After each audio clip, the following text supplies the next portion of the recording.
Good morning. It's March 3rd. I'm glad that you're with us today. I want to talk some more about this temptation to material goods. We talked about it yesterday and how it tangles us up and we get all this stuff. I want to think about the system that we're a part of.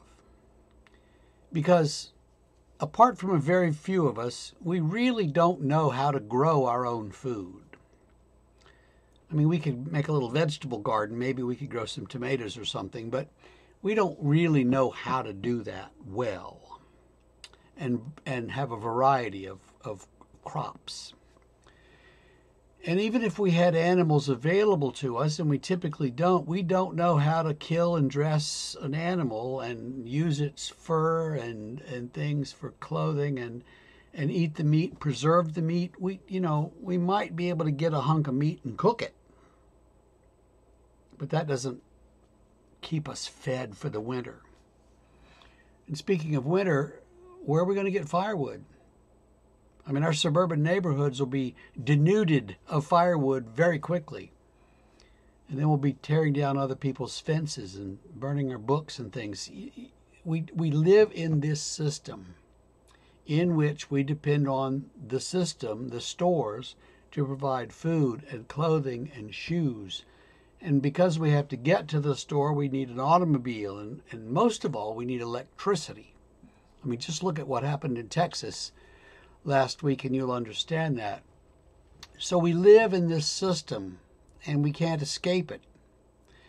I mean, a couple people here and there could go off and live off the grid in Montana, but most of us, the majority of us, most of the time are stuck in this system and have to live in it.